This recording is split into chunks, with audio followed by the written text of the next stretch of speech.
Hey guys, നമ്മൾ കുറേ നാൾക്ക് ശേഷമാണ് ഒരു വീഡിയോ ഇടുന്നത്. മെയിനായിട്ടുള്ള റീസൺ കുറച്ച് ലേസി ആയിപ്പോയി, അതുപോലെ തന്നെ നല്ലോണം ബിസി ആയിരുന്നു. അപ്പോൾ ഞാൻ വിചാരിച്ചു ഇന്ന് എന്തായാലും ഫ്രീ ഡേ ആണ്, പുറത്തും പോകുന്നുണ്ട്, അപ്പോൾ ഇന്ന് എന്തായാലും ഷൂട്ട് ചെയ്യണമെന്ന് വിചാരിച്ചാണ്. അങ്ങനെ നമ്മൾ റിക്ഷയൊക്കെ പിടിച്ചിട്ട് നേരെ പോകുന്നത് ഒരു ഹോണ്ടഡ് പ്ലേസ് എന്ന് പറയപ്പെടുന്ന ഒരു സ്ഥലത്തേക്കാണ് ഗൈസ്. അതിൻ്റെ പേരാണ് അഗ്രേസിംഗ് കി ബോലി. അവിടെ നിൽക്കുന്ന ക്രൗഡ് ഉണ്ടായിരുന്നത് ആ ഒരു സെൻറ്റർ പാർട്ടിൽ നിന്നിട്ട് ഫോട്ടോ എടുക്കാൻ വേണ്ടിയിട്ടായിരുന്നു. നല്ലൊരു വ്യൂ ആട്ടോ എന്ത് പറഞ്ഞാലും. ആൻഡ് ഓൾസോ ഈവനിങ് ആകുമ്പോൾ ആ ഒരു വാട്ടർ ഉള്ള ഭാഗത്തുനിന്ന് സ്ക്രീമിംഗ് ഒക്കെ വരുന്ന ആട്ടോ കേട്ടെ. ബൈ ദ വേ ഞാനും നാൻസി ആയിരുന്നു പോയിട്ടുണ്ടായിരുന്നത്. തിരിച്ച് നമ്മൾ വരുമ്പോൾ ഇങ്ങനെ ഒരു പ്രതിഷ്ഠ കണ്ടായിരുന്നു. പിന്നെ നമ്മൾ നെക്സ്റ്റ് മെട്രോ എടുത്തിട്ട് നേരെ 4000 ഇയേഴ്സ് പഴക്കമുള്ള ഒരു സ്പോട്ടിലാട്ടോ പോയ പുരാണ കില എന്നാണ് സ്ഥലത്തിൻ്റെ പേര്. സോ ഇവിടെ നല്ല ഹിസ്റ്റോറിക് പ്ലേസ് ആണ് ഇത്. ഈ എസ്തെറ്റിക് ആയിട്ടുള്ള പിക്ചേഴ്സ് കിട്ടുന്നുണ്ടായിരുന്നു കേട്ടോ.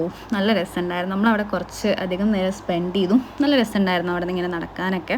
അതുപോലെ തന്നെ അവിടെ നല്ലോണം കാണാനുണ്ട്. ഹിസ്റ്റോറിക് പ്ലേസൊക്കെ ഇഷ്ടപ്പെടുന്നവർക്ക് ഈ ഒരു സ്പോട്ട് എന്തായാലും ഇഷ്ടപ്പെടും. പിന്നെ ഗൈസ്, ഇങ്ങോട്ട് നമ്മൾ ഡെയിലി വീഡിയോ ഇടുന്ന വിചാരിക്കുന്നുണ്ട്. സോ സപ്പോർട്ട് ചെയ്യണം. So by.